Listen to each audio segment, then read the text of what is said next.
Bonjour et bienvenue ce matin. C'est une joie pour moi de vous recevoir dans cette émission de lundi. C'est une très grande joie pour moi de vous recevoir parce que la parole de Dieu doit être prêchée à toutes les nations. C'est ce que nous faisons. La parole de Dieu doit être répandue à toutes les nations. La parole de Dieu doit être entendue par tous les hommes. Donc pendant que vous partagez, vous permettez aux hommes de recevoir la parole de Dieu. La parole de Dieu doit être, n'est-ce pas, reçue, acceptée, entendue par le maximum des êtres humains. C'est l'injonction, c'est l'ordonnance que nous a donné le Seigneur Jésus-Christ. Voilà pourquoi nous prêchons. Nous prêchons afin de répandre la semence dans les cœurs, afin que les cœurs soient, n'est-ce pas, reçoivent la parole, reçoivent Christ dans leur vie. Nous bénissons Dieu, donc Dieu ce matin, parce que c'est un jour excellent, c'est un jour glorieux ce matin que Dieu nous fait. Il faut comprendre que la chaîne d'information des choses terrestres est dans le ciel et cette chaîne est inscrite dans la Bible. Donc nous ne sommes pas connectés à la chaîne des informations terrestres, parce que si nous nous connectons à la chaîne des informations terrestres, nous vivons dans la peur, nous vivons dans les inquiétudes, nous vivons dans la dépression, parce qu'il n'y aura aucune bonne nouvelle. Quand vous suivrez aujourd'hui toutes les chaînes de télévision sur la terre, il n'y a que de mauvaises nouvelles, et c'est pas seulement aujourd'hui, ça c'est depuis des dizaines, des centaines d'années. Alors ce matin, il faut comprendre que la chaîne des informations terrestres est céleste. Et c'est dans la Bible, c'est dans la parole de Dieu. Alors Dieu dit ce matin que c'est ton jour, c'est un jour que Dieu a fait, c'est le jour de salut, c'est le jour de délivrance, c'est le jour où Dieu te répond. Jésus a dit demandez tout ce que vous voudrez et je vous le ferai, et je le ferai. Il dit tout ce que vous demanderez à mon Père, je le ferai à mon nom, je le ferai, il le fera. C'est ce que Jésus a dit. Alors ce matin, voilà la chaîne à laquelle tu dois te connecter. Voilà la chaîne à laquelle tu dois te connecter. Je ne dis pas de ne pas vous connecter aux chaînes terrestres. Oui, il faut être informé de ce qui se passe autour de vous afin de mieux vous adapter, afin de mieux vous positionner. Mais vous ne devez pas, pas vous laisser, n'est-ce pas, mouler par ces informations au point de devenir désespéré, stressé, inquiet, soucieux de ta vie, de ton avenir. Ton avenir est glorieux en Christ. Ton avenir est un avenir béni en Christ, au nom de Jésus. Et en Christ, le Seigneur te demande qu'en Christ, tu as été pardonné. Quand tu es venu en Christ, il t'a pardonné. Il a effacé tes fautes. Il a effacé tes fautes. Il a effacé tes péchés. Oui, la Bible dit que Jésus-Christ est venu. Il a porté tes péchés. Les péchés, c'est quoi? Ce sont des transgressions. C'est le mal que toi tu as fait à Dieu. Jésus est venu. Il a porté ça sur son corps. Il a ôté ça à la croix du Calvaire. N'oubliez pas, c'est que dans Jean 1, verset 29, lorsque Jean-Baptiste voit Jésus pour la première fois, pendant le baptême, bien sûr, il dit, voici l'agneau de Dieu qui ôte le péché du monde entier. Amen. Donc il faut comprendre que Jésus est venu ôter le péché. S'il est venu ôter le péché, ça veut dire que toi, tu dois aussi dans ton cœur enlever le mal que les autres t'ont fait. Ce matin, Dieu veut que aussi longtemps que tu reçois le pardon de Dieu dans ta vie, que toi aussi tu donnes le pardon aux hommes. Amen. Les hommes ne cesseront d'autoffenser. Les hommes ne cesseront d'autoffenser. Ils t'offenseront toujours. Voyez Jésus-Christ, notre modèle, qui allait de lieu en lieu en faisant du bien. La Bible dit qu'il allait de lieu en lieu.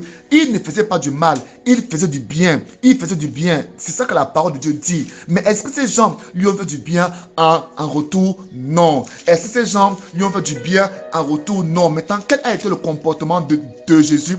La Bible dit que Jésus leur a pardonné. Il leur a tous pardonné. En mourant sur la croix, il a dit, Père, pardonne-leur car ils ne savent pas ce qu'ils font. Pardonne-leur car ils ne savent pas ce qu'ils font. Dans Actes des Apôtres, chapitre 18, verset 38, il nous dit clairement, il dit, vous savez bien ce qui s'est passé dans la Galilée, puis dans toute la Judée.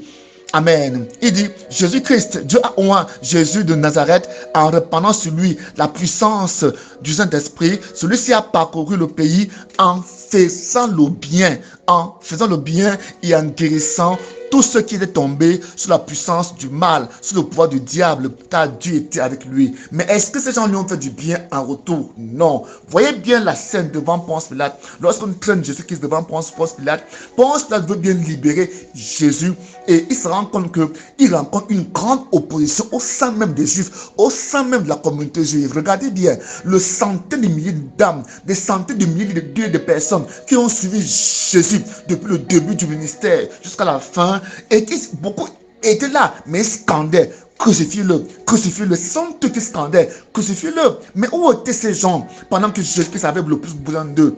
Oui, Ponce Pilate lui-même, il a voulu libérer Jésus parce qu'il a vu que Jésus n'avait fait aucun mal. Il n'avait fait aucun mal. Mais sa femme lui avait averti que ne te mêle pas en ce qui concerne ce juste. Parce que j'ai été tourmenté cette nuit à cause de lui. Amen. Alors, Ponce Pilate a pensé à un stratagème. Il s'est dit, comme tous les Pâques, je libère un prisonnier, c'est la loi, pour égayer le peuple. Je vais chercher le plus grand brigand, le plus mauvais, le plus méchant. Donc celui que le peuple est, celui que le peuple a de la haine envers lui. Il va nous chercher Barabbas, qui était un terroriste. Donc on peut comparer Barabbas aujourd'hui à un terroriste, à un grand terroriste.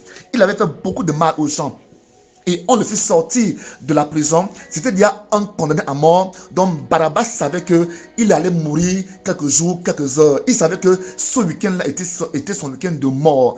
Alors Barabbas, on l'a fait sortir, enchaîné. Et Ponce Pilate place Barabbas d'un côté et Jésus de l'autre côté. Et il demande, il leur dit, vous savez que chaque Pâques, alors, il faut qu'on vous libère un prisonnier. Qui des deux voulez-vous que je vous libère? Jésus, qu'on appelle le Messie, ou alors Barabbas.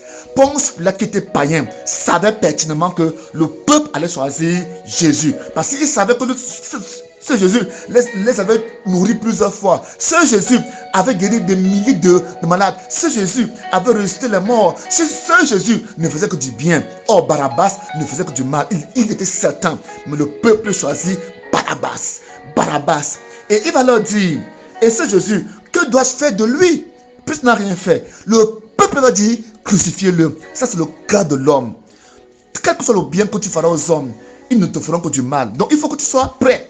Que tu entends cette disposition pour que ton cœur ne soit plus blessé. En fait, c'est parce que nous nous confions en l'homme que lorsqu'ils nous font du mal, nous sommes réellement blessés et on ressent la douleur et ça commence à bloquer notre vie. Alors ce matin, je voudrais vous faire comprendre que Jésus-Christ connaissait l'homme. Il savait ce qui était en l'homme. Voilà pourquoi il ne se fiait ni à ses propres disciples, ni à ses propres frères et sœurs, ni à sa mère, ni aux gens pour qui il priait. Oui, ne te fie à aucun d'eux.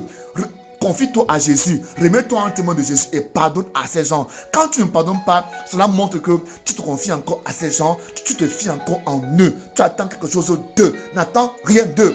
Prie pour eux, toi donne-leur le pardon, donne-leur l'amour, donne-leur, n'est-ce pas, le bien, fais-leur du bien et tu vivras et tu seras béni. Jésus à la croix va dire ceci, il va dire, Père, pardonne-leur, car ils ne savent pas ce qu'ils font. Jésus-Christ leur a pardonné déjà. Parce que quand il dit Père, pardonne-leur, ça veut dire qu'il prie pour ces gens. Donc, il ne peut pas prier pour ces gens s'il ne les a pas d'abord pardonnés. Et c'est à cause de ça que le sang de Jésus-Christ nous pardonne. C'est à cause de ça que son sang nous pardonne. Parce que si Jésus avait crié vengeance, ce sang ne serait pas en train de nous pardonner, ne serait pas en train de nous laver. Le sang de Christ, le sang c'est Christ, le sang c'est toi-même. Le sang c'est l'âme. L'âme est dans le sang. L'âme d'une personne est dans son sang. Alors lorsque Jésus-Christ en mourant crie, Seigneur pardonne. Écoutez, quand quelqu'un meurt en faisant des cris, en faisant des demandes, ces demandes accompagnent sa mort. Et ça s'accomplit dans les vies pour ceux à qui il a demandé. Alors Jésus-Christ en mourant